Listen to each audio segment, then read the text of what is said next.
Selama ini kita selalu ada kesalahan persepsi atau khususnya lebih tepatnya dikatakan sebagai kekurang pahaman kita tentang memandang peserta didik sebagai subjek dari pelayanan pendidikan kita.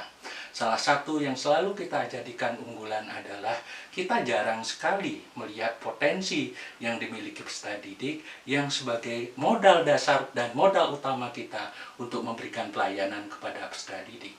Nah, dewasa ini sedang dikembangkan tentang konsep merdeka belajar yang terinspirasi atas pendidikan yang memerdekakan. Salah satu poin penting dari itu adalah menjadikan anaknya cakap, terampil dalam hidupnya, dan bisa merencanakan masa depan dengan baik.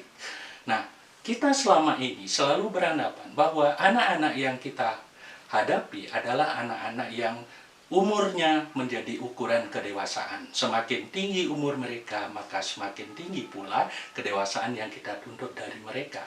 Hal itu tidak salah, bahkan kalau di sekolah-sekolah formal, kita memandang hal itu sebagai apa? Semakin tinggi tingkat kelas, maka kita beranggapan bahwa potensi mereka sudah berkembang dengan baik.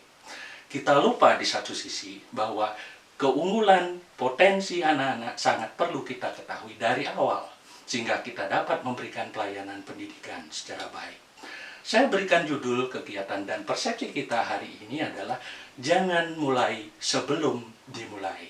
Sekali lagi, jangan mulai sebelum mulai. Nah, apa yang ingin saya ajak untuk kita renungi bersama? Maka mulailah dari M. M itu adalah mengenali. Mari kita ajak anak-anak kita mengenali potensi dirinya dengan perenungan, mengetahui potensi diri, kemudian memahami potensi diri, serta mampu mengembangkan potensi diri dengan baik. Nah, mengenali ini tidak cukup hanya dengan kita melihat secara fisik, tetapi secara psikologis juga harus kita lakukan. Dan U itu unggul. Unggul bahwa setiap anak didik memegang potensi yang unggul. Yang salah kita lakukan selama ini adalah tidak mengetahui atau kurang memahami keunggulan itu. L, latihan yang efektif sangat perlu. Latihan yang efektif dan menyenangkan itu akan menjadi modal awal kita untuk mengembangkan potensi keunggulan yang dimiliki oleh peserta didik. Latihan yang unggul akan diomongi dengan baik. Jadi konsep salah satunya dari pendidikan yang merdeka adalah sistem AMONG. Jadi A yang berikutnya adalah AMONG. Mari kita lakukan sistem AMONG dengan baik, ya, dengan tentu saja ada setia hati dan setia jiwa di dalamnya. Dan tentu saja yang I terakhir itu adalah inspiratif. Jadi kita harapkan kita semua bisa menjadi inspirator, fasilitator dari peserta didik kita dan anak-anak kita, sehingga mereka mampu berkembang secara optimal.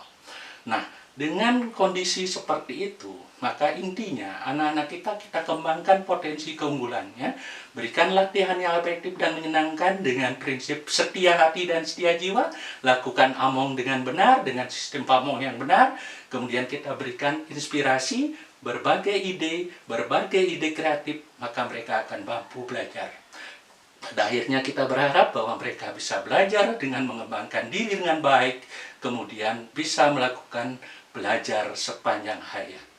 Jadi, kita berharap bahwa semua anak didik kita, bahkan anak-anak kita di rumah, itu dapat mengembangkan potensi keunggulannya, sehingga mereka memiliki kemampuan yang cukup baik, dan mau dan mampu untuk belajar sepanjang hayat.